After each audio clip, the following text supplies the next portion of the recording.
Welcome everyone to Davidson hepatology course tutorial number 7, যেখানে আজকে আমরা আলোচনা করব remaining hepatitis C, D, E and সাথে হচ্ছে লিভার অ্যাবসেসের পোর্শনটুকু, যেটা সার্জিক্যালি খুব বেশি ইম্পর্টেন্ট। আর মেডিসিনের অ্যাসপেক্টগুলো আমরা আজকে আলোচনা করব। প্রেজেন্ট করছি আমি Arindam Chakraborty Raj, Sylhet MAG Osmani medical college, session 2019-20।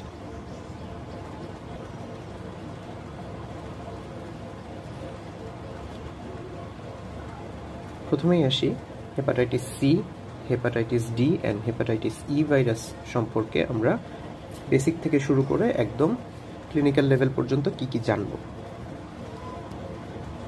প্রথমেই হচ্ছে ভাইরাসটার গ্রুপ, তারপর হচ্ছে নিউক্লিক অ্যাসিড, ইনকিউবেশন পিরিয়ড কত, মোড অফ স্প্রেড কীরকম ইনফেকশন করে, ক্লিনিক্যাল ফিচার, পেশেন্ট কীভাবে প্রেজেন্ট করবে, রিস্ক ফ্যাক্টর, কী কী ইনভেস্টিগেশন করে কনফার্ম হতে পারবো, কীভাবে ম্যানেজমেন্ট করব, আর প্রিভেনশন কীভাবে করা যায়। এই 10টা পয়েন্টের আন্ডারেই আমরা এই 3টা ভাইরাসের সব কিছু একটা পেজের মধ্য থেকেই জেনে নিতে পারবো।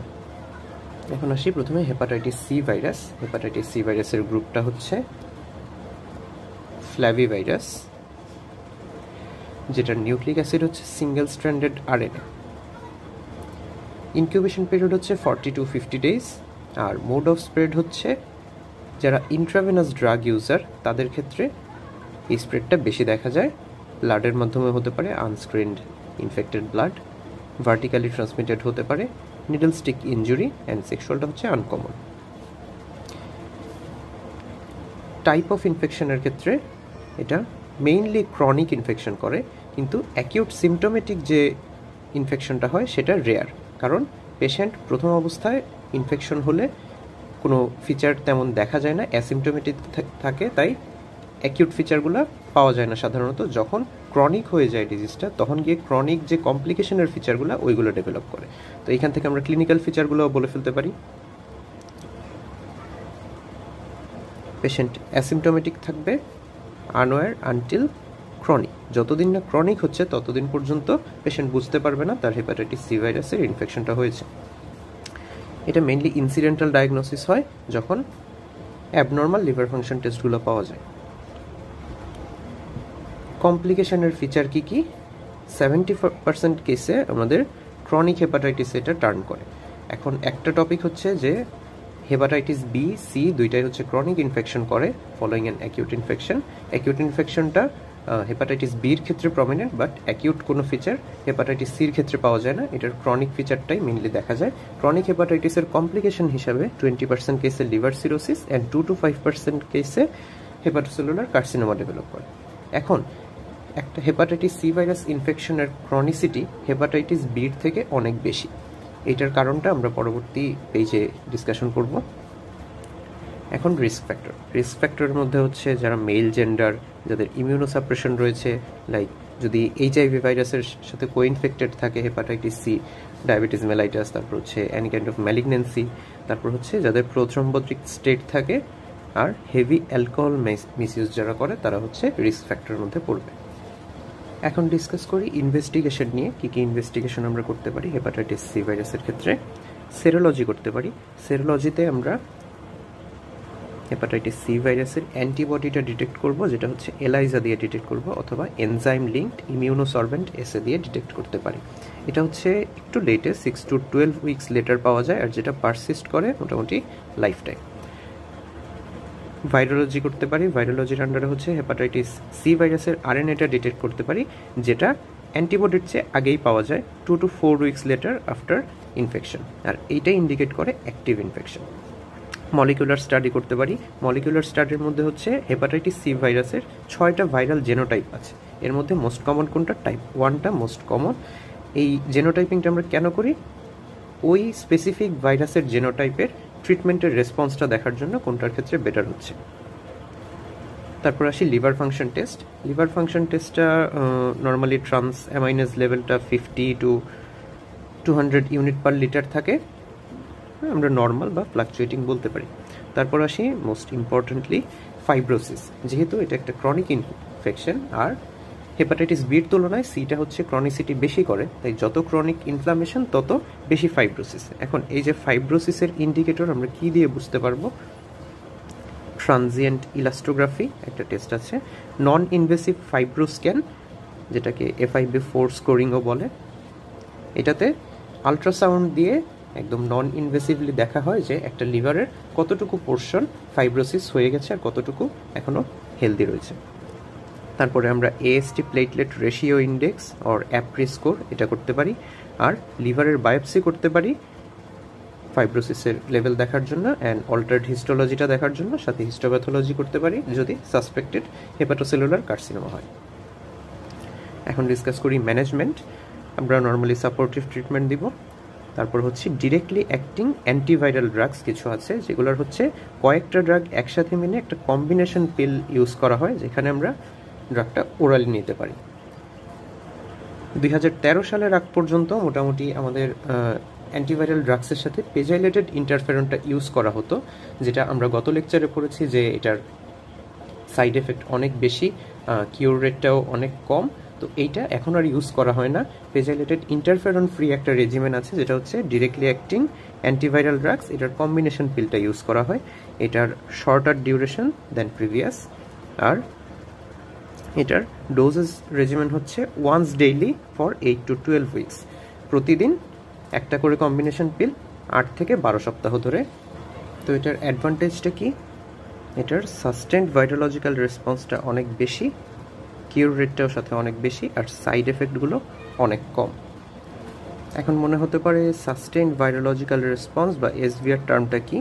এটা হচ্ছে যে কোনো একটা ডিরেক্ট অ্যাক্টিং অ্যান্টিভাইরাল ড্রাগের ক্ষেত্রে তার ট্রিটমেন্ট রেজিমেন কমপ্লিশনের পর 12 উইকস পর্যন্ত পেশেন্টের ব্লাডে হচ্ছে হেপাটাইটিস সি ভাইরাসের RNA-টা আনডিটেক্টেবল থাকবে, আর আরেকটা ফ্যাক্টর হচ্ছে chance of relapse less than 1% হবে। এই দুইটা ক্রাইটেরিয়া যদি ফিল আপ করে, তাইলে সেই ড্রাগটার সাস্টেন্ড ভাইরোলজিক্যাল রেসপন্সটা অনেক বেশি ধরা হয়। তো কি বললাম? সাস্টেন্ড ভাইরোলজিক্যাল রেসপন্স বলতে কি বোঝায়? যদি একটা ড্রাগের ট্রিটমেন্ট কমপ্লিট হওয়ার পর 12 উইকস পর্যন্ত হেপাটাইটিস সি ভাইরাসের RNA-টা আনডিটেক্টেবল হয়, আর চান্স অফ রিল্যাপসটা যদি লেস দেন 1% হয়, সেক্ষেত্রে ওই ড্রাগটার সাস্টেনেবল ভাইরোলজিক্যাল রেসপন্সটা অনেক বেশি। এখন দেখা যাচ্ছে এই ডিরেক্টলি অ্যাক্টিং অ্যান্টিভাইরাল ড্রাগগুলো ইউজ করার কারণে আগে SVR এর রেট ছিল বিলো 40%, এখন মোটামুটি এটা নিয়ারলি 100%-এর কাছাকাছি আমরা পেয়ে যাচ্ছি। তারপরে লিভার ট্রান্সপ্লান্টেশন, যাদের ক্ষেত্রে complicated cirrhosis and hepatocellular carcinoma develop করে গেছে। আমরা জানি হেপাটাইটিস সির কমপ্লিকেশন কি? এই যে লিভার সিরোসিস আর হেপাটোসেলুলার কার্সিনোমা।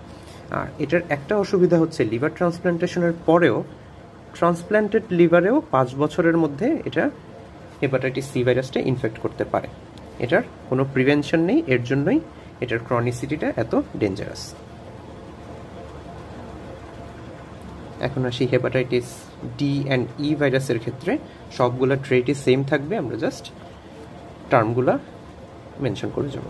হেপাটাইটিস ডির ভাইরাসের টাইপ হচ্ছে ডেল্টা ভাইরাস। এটা একটা ডিফেক্টিভ RNA ভাইরাস। কেন বলা হয়? কারণ এটা ইটসেলফ কখনো একটা পার্সনকে ইনফেক্ট করতে পারে না। এটার রেপ্লিকেশনের জন্য হেপাটাইটিস বি এর ভাইরাল DNA-টা প্রয়োজন হয়, এর জন্য এটা একটা ডিফেক্টিভ ভাইরাস। এটার ইনকিউবেশন পিরিয়ড 60 to 90 ডেজ, আর মোড অফ ট্রান্সমিশনটা হেপাটাইটিস বির মতোই, কারণ এটা হেপাটাইটিস বির সাথেই ইনফেক্ট করে। এটা টাইপ অফ ইনফেকশন অ্যাকিউট হতে পারে, ক্রনিক হতে পারে। কখন অ্যাকিউট বলবো, কখন ক্রনিক বলবো, ক্লিনিক্যাল ফিচার অনুযায়ী আমরা আসতে পারি। ক্লিনিক্যাল ফিচারে এটা coinfected with hepatitis B virus হতে পারে। কোইনফেকশন মানে কি? Simultaneous presence of hepatitis B virus and D virus, দুইটা ভাইরাস একই সাথে যদি ইনফেক্ট করে সেটাকে কোইনফেকশন বলে। সেই ক্ষেত্রে সিভিয়ার অ্যাকিউট হেপাটাইটিস হতে পারে। আর সুপার ইনফেকশন কখন বলবো? যখন একটা person chronic hepatitis B infected, already hepatitis B infected, আর সেটা হচ্ছে ক্রনিক স্টেজ, তখন যদি ইন্ডিভিজুয়ালি হেপাটাইটিস ডি ভাইরাসটা ইনফেক্ট হয়, সেই ক্ষেত্রে সুপার ইনফেকশন বলবো। সেটা তখন অ্যাকিউট হেপাটাইটিস থেকে ক্রনিকে টার্ন নিতে পারে। তার মানে দুইটা টার্ম, একটা হচ্ছে কোইনফেকশন হতে পারে, সুপার ইনফেকশন হতে পারে। এখন ডিসকাস করি সেরোলজিক্যালি কিভাবে হেপাটাইটিস ডি ভাইরাস ডিটেক্ট করা যায়। সেটা হচ্ছে হেপাটাইটিস ডি ভাইরাসের অ্যান্টিবডি ডিটেক্ট করতে পারি, সাথে হচ্ছে কো ইনফেকশন নাকি সুপার ইনফেকশন এটা বোঝার জন্য হেপাটাইটিস বি এর সি অ্যান্টিজেনের এগেনস্টে যে অ্যান্টিবডি আছে সেটা ডিটেক্ট করতে পারি। সেটার আইজিএম ফর্মটা যদি পাই সেটা ইন্ডিকেট করবে কো ইনফেকশন, আর আইজিজি ফর্মটা যদি পাই সেটা ইন্ডিকেট করবে হচ্ছে সুপার ইনফেকশন। এখন ম্যানেজমেন্ট কিভাবে করব? ম্যানেজমেন্ট হচ্ছে effective management of hepatitis B virus. আমরা যে প্রোটোকলে পড়েছিলাম হেপাটাইটিস বি ভাইরাসের ট্রিটমেন্ট, ওই অনুযায়ী করলে হেপাটাইটিস ডি ভাইরাসেরও ট্রিটমেন্ট হয়ে যাবে। তারপর হচ্ছে এটার প্রিভেনশন কি? Same preventive measures against hepatitis B. Hepatitis B এর ভ্যাকসিনেশন অ্যান্ড ইমিউনোগ্লোবুলিন নিলে হেপাটাইটিস ডিরও হচ্ছে ইনফেকশনের চান্স কমে যায়। এখন আসি হেপাটাইটিস ই। এটার ভাইরাস টাইপ হচ্ছে ক্যালকি ভাইরাস। এটার নিউক্লিক অ্যাসিড হচ্ছে single stranded RNA. Incubation period হচ্ছে 20 to 30 ডেজ। আর এটার রুট অফ ট্রান্সমিশন আমরা বলেছিলাম ফিকো ওরাল, যেটা হচ্ছে হেপাটাইটিস এর সাথে মিলে যায়। এখন ফিকো ওরাল এটারও হেপাটাইটিস সির মতো অনেকগুলো জেনোটাইপ আছে। এখানে আমরা 4টা জেনোটাইপ দেখতে পাচ্ছি। জেনোটাইপ 1 and 2 এর ক্ষেত্রে হচ্ছে এটা ফিকো ওরাল, অ্যান্ড 3 and 4 এর ক্ষেত্রে হচ্ছে ইনফেক্টেড পিগ মিট এদের মাধ্যমে ছড়ায়। তার মানে এটা আমরা বলতে পারি জুনোটিক ট্রান্সমিশন। এটা কি ধরনের ইনফেকশন করে? মেইনলি অ্যাকিউট করে। আমরা জানি হেপাটাইটিস এ এন্ড ই হচ্ছে শুধু অ্যাকিউট ইনফেকশন করে, কিন্তু একটা এক্সেপশন রয়েছে এখানে। ইমিউনো কম্প্রোমাইজ পেশেন্টদের ক্ষেত্রে এটা ক্রনিক ইনফেকশনও কখনো করতে পারে, খুবই রেয়ার। এখন আসি প্রেজেন্টেশন কীরকম। প্রেজেন্টেশনটা হবে অ্যাকিউট হেপাটাইটিসের মোস্ট কমন কজ এখন ওয়ার্ল্ড ওয়াইড বলা হয় হেপাটাইটিস ই ভাইরাস। তো অ্যাকিউট হেপাটাইটিসের যত রকমের ফিচার আছে আমাদের, সেটা আমরা গত লেকচারে পড়েছি। অ্যাকিউট প্রোড্রোমাল কিছু ইলনেস দেখা যাবে, তারপর হচ্ছে ইকটেরিক একটা ফেজ, ওইখানে জন্ডিস পাওয়া যেতে পারে, সেম এরকম হবে। আর এখানে স্পেশাল এক্সট্রা হেপাটিক কিছু ম্যানিফেস্টেশন পাওয়া যায়, লাইক গিয়ানবারি সিনড্রোম অ্যান্ড অ্যামায়োট্রফি। এটার রিস্ক ফ্যাক্টরে কারা আছে? যারা হচ্ছে আমরা বলেছি ইমিউনো কম্প্রোমাইজ যারা, তাদের ক্ষেত্রে কি হয়? এই যে ক্রনিক ইনফেকশনটা হয়। আর যারা হচ্ছে অর্গান ট্রান্সপ্লান্ট রিসিপিয়েন্টস তাদের ক্ষেত্রে তারা ইমিউনো কম্প্রোমাইজ থাকে। আর একটা মেইন ফিচার এইখানে, ইম্পর্টেন্ট ফিচার, যেটা হচ্ছে প্রেগনেন্সির ক্ষেত্রে যারা প্রেগনেন্ট লেডি তারা যদি কোনো কারণে এই জেনোটাইপ 1 and 2 দিয়ে ইনফেক্টেড হয়, তাদের ক্ষেত্রে অ্যাকিউট লিভার ফেলিওর ডেভেলপ করে, যেটার মর্টালিটি অনেক বেশি। কিভাবে ডিটেক্ট করতে পারি? সেরোলজিক্যালি হেপাটাইটিস ই ভাইরাসের অ্যান্টিবডি ডিটেক্ট করতে পারি। আর যেহেতু এটা অ্যাকিউট ইনফেকশন, কোন অ্যান্টিবডিটা পাবো? Immunoglobulin M. ভাইরোলজি করতে পারি, হেপাটাইটিস ই ভাইরাসের আরএনএটা পেতে পারি। আর ক্যাপসিডের একটা অ্যান্টিজেন পেতে পারি, এটা ব্লাডে আর স্টুলে ডিটেক্ট করব কাদের? ইমিউনো কম্প্রোমাইজদের ক্ষেত্রে এটা পাওয়া যাবে। আর এটার ট্রিটমেন্ট খুব একটা প্রয়োজন হয় না, এটা সেলফ লিমিটিং, নিজে নিজেই ঠিক হয়ে যায়। আর এটার কোনো প্রিভেন্টিভ মেজার নেই।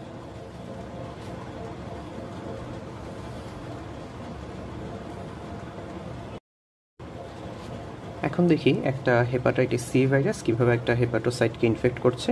প্রথমে হেপাটোসাইটের রিসেপ্টরের সাথে বাইন্ড করে এন্ডোসাইটোসিস হয়ে সেলে ঢুকে যাচ্ছে, হেপাটোসাইটে এন্ট্রি। তারপর হচ্ছে ফিউশন করছে, আরএনএ কোটিং করছে, ট্রান্সলেশন হচ্ছে আরএনএর, প্রোটিন তৈরি করছে, যে প্রোটিনটা হচ্ছে আলটিমেটলি ফাংশনাল প্রোটিন তৈরি করছে প্রোটিয়েজের মাধ্যমে ক্লিভড হয়ে। সেগুলো অ্যাসেম্বলি হয়ে আলটিমেটলি ট্রান্সপোর্ট অ্যান্ড রিলিজ হয়ে হেপাটোসাইট থেকে বের হয়ে যাচ্ছে। তার মানে এই যে প্রসেসটা, এই পুরো প্রসেসটার যে কোনো একটা জায়গায় বা দুইটা জায়গায় যদি আমরা স্টপ করে দিতে পারি, তাইলেই আর ইনফেকশনটা ফার্দার স্প্রেড করবে না। এটার জন্যই আমাদের এখানে কয়েক ধরনের ড্রাগ আছে, কয়েকটা ক্যাটাগরির ড্রাগ আছে, সেগুলো আমরা ওই যে কম্বিনেশন ওরাল থেরাপিতে ইউজ করি, ওইটার মধ্যেই এগুলো পড়ে যায়। এই চারটাতে ড্রাগের নামগুলো আছে। অনেকগুলো ড্রাগ, সবগুলো ইউজ করা হয় না। মেইনলি ইউজ ড্রাগের মধ্যে হচ্ছে সোফোসফুভির, ভেলপাটাসভির, তারপর হচ্ছে ভক্সিলোপ্রেভির অ্যান্ড এলভাসভির। এই 4-5টা ড্রাগ কম্বিনেশন হিসেবে ইউজ করা হয়, যেগুলো কিসের আন্ডারে? হয়তোবা প্রোটিয়েস ইনহিবিটর, তারপরে nucleoside inhibitor, replication complex inhibitor, মানে এই প্রসেসের বিভিন্ন জায়গায় জাস্ট তারা স্টপ করে দিচ্ছে। এখন একটা টার্ম বলেছিলাম যে হেপাটাইটিস বি অ্যান্ড সি দুইটাই হচ্ছে ক্রনিক ইনফেকশন করছে, কিন্তু হেপাটাইটিস সি ভাইরাসের ক্রনিক ইনফেকশন করার পাওয়ারটা হেপাটাইটিস বি এর চেয়ে বেশি। এটার একটা স্পেসিফিক রিজন রয়েছে, সেটা হচ্ছে হেপাটাইটিস সি ভাইরাসের স্পেসিফিক একটা ক্যারেক্টার রয়েছে যেটার জন্য সে এই ক্রনিসিটিটা করতে পারে। তো এখন আমরা আগে দেখি হেপাটাইটিস বি ভাইরাস কি করে একটা হেপাটোসাইটে? হেপাটাইটিস বি ভাইরাস এটা একটা হেপাটোসাইটকে ইনফেক্ট করবে। ইনফেক্টেড হেপাটোসাইট থেকে সে স্টিমুলেশন দিয়ে ইন্টারফেরন রিলিজ করবে। ইন্টারফেরন হচ্ছে একটা ন্যাচারালি সিক্রেটিং অ্যান্টিভাইরাল। এই অ্যান্টিভাইরালটা ওই তখন হেপাটোসাইটে যে হেপাটাইটিস বি ভাইরাসগুলো আছে ওইগুলার ভাইরাল গ্রোথটাকে স্টপ করে দেবে। কিভাবে? Inhibit capsid formation of the virus.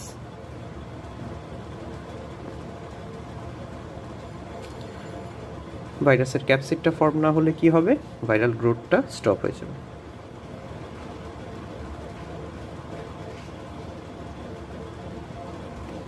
তার মানে এই ইন্টারফেরনের মাধ্যমে সে ক্রনিসিটিটা মোটামুটি কমিয়ে আনতে পারে। আরেকটা সাইডে যেতে পারে, হেপাটোসাইটকে ইনফেক্ট করলে এখানে এত বেশি এক্সাজারেটেড ইমিউন রেসপন্স হয়। আমরা বলেছিলাম নর্মালি সেলগুলো ডিস্ট্রয় হয় আমাদের ইমিউন রেসপন্সের মাধ্যমে। এই এক্সেসিভ ইমিউন রেসপন্সের জন্য আমাদের সেলগুলো ডিস্ট্রয় হয়ে যায়। সেল ডিস্ট্রয় মানে কি? সাথে ইনফেক্টেড ভাইরাল লোডটাও কমে যায়, সেলের সাথে ভাইরাসটাও কমে আসতে থাকে। এটার জন্য খুব বেশি একটা ক্রনিসিটি করে না। তো দুইটা মিলে আলটিমেট আমাদের ফেট কি? লেস ক্রনিসিটি। কিন্তু হেপাটাইটিস সি ভাইরাস এই ফাংশনগুলার কিছু অল্টারেশন করে, সেটা আমরা এখন একটু দেখি। হেপাটাইটিস সি ভাইরাস যখন একটা হেপাটোসাইটকে ইনফেক্ট করে, হেপাটাইটিস সি ভাইরাস হেপাটোসাইটে ঢুকলো, যাওয়ার পরে সে হচ্ছে hepatitis C virus protease enzyme এটা দিয়ে ইন্টারফেরন রিলিজটাকে ইনহিবিট করে দেয়। ইন্টারফেরন যদি রিলিজ না হয় সেক্ষেত্রে কি হবে? ন্যাচারাল কোনো সিক্রেটিং অ্যান্টিভাইরাল এজেন্ট থাকলো না, তখন হচ্ছে ওই ভাইরাসগুলো নিশ্চিন্তে সেলের ভিতরে গ্রোথ করতে পারে অ্যান্ড ক্রনিক্যালি থেকে যেতে পারে, সেলুলার কোনো রেসপন্স হয় না। এখন হেপাটাইটিস বি ভাইরাস যেরকম ইমিউন রেসপন্সটাকে স্ট্রং করে দিচ্ছিল, হেপাটাইটিস সি ভাইরাসটা এক্ষেত্রে কী করে? তার উল্টোটা করে। ও এসে কী করে? আমরা জানি আমাদের মেজর হিস্টোকম্প্যাটিবিলিটি কমপ্লেক্স যেটা আছে ওইটা হচ্ছে ভাইরাল সেলগুলোকে রিকগনাইজ করে ইমিউন সিস্টেমটাকে অ্যাক্টিভেট করে। এখন এমএইচসি যে প্রোটিনগুলো আছে আমাদের, এইটাকে সে কী করে? ডাউন রেগুলেট করে দেয়। ডাউন রেগুলেট করলে আমাদের less immune attack,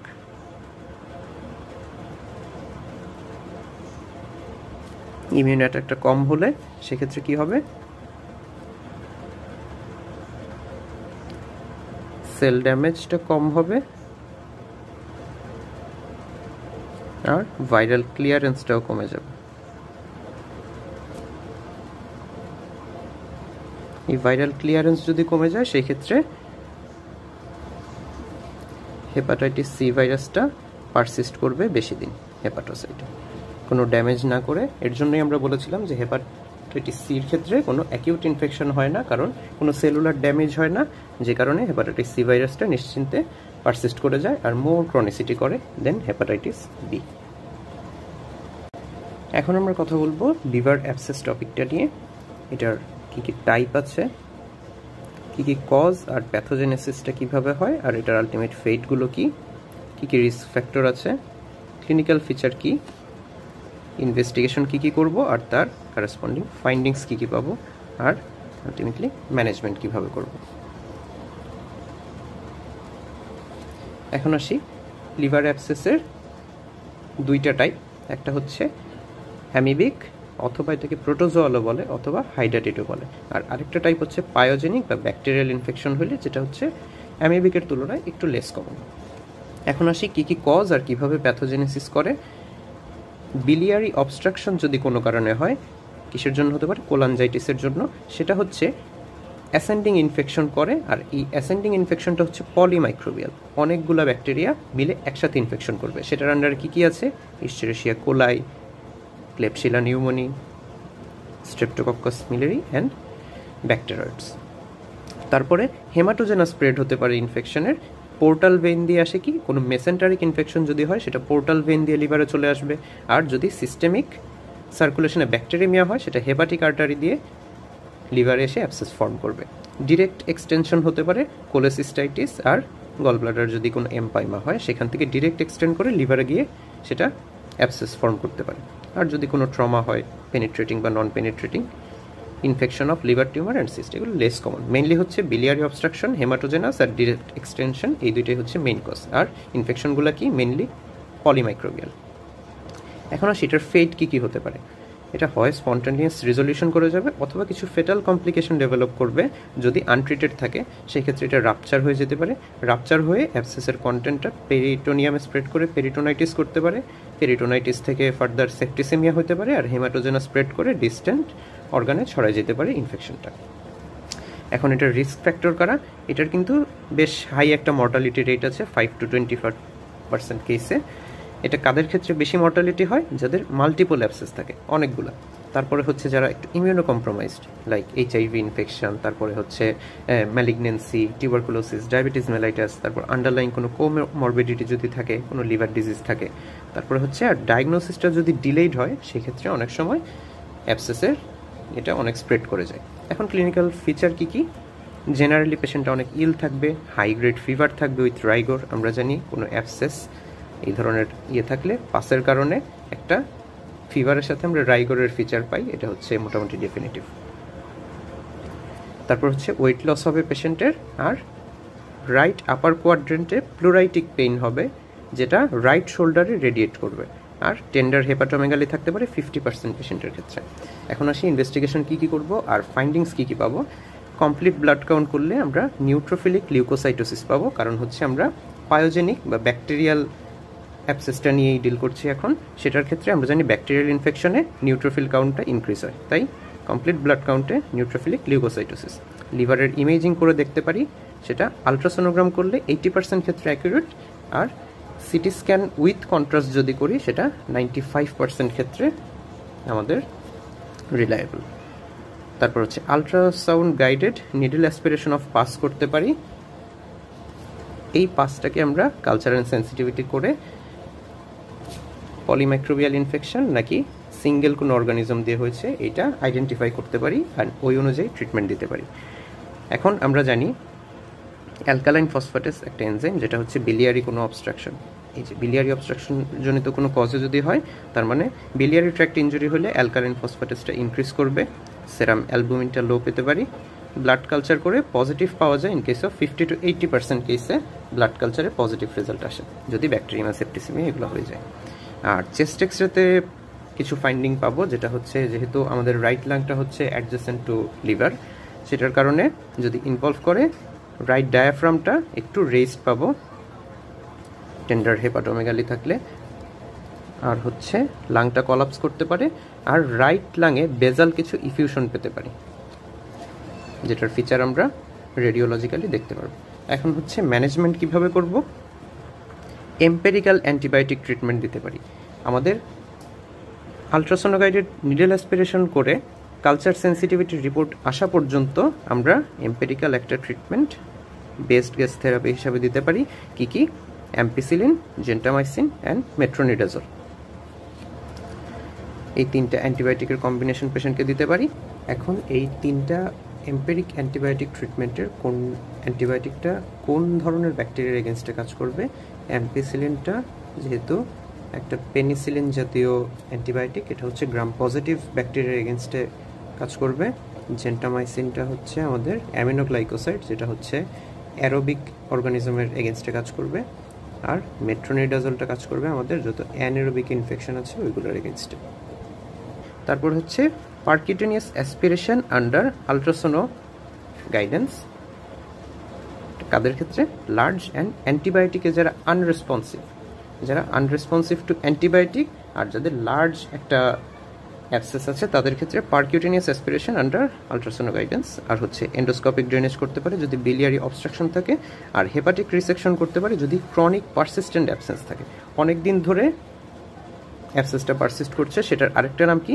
pseudo tumour, টিউমারের মতো দেখতে বাট টিউমার নয়, এর জন্য সিউডো টিউমার হিসাবে থেকে যায়, তখন আমরা হেপাটিক রিসেকশন করে ট্রিটমেন্ট করতে পারি, যেগুলো হচ্ছে সার্জিক্যাল মডালিটি।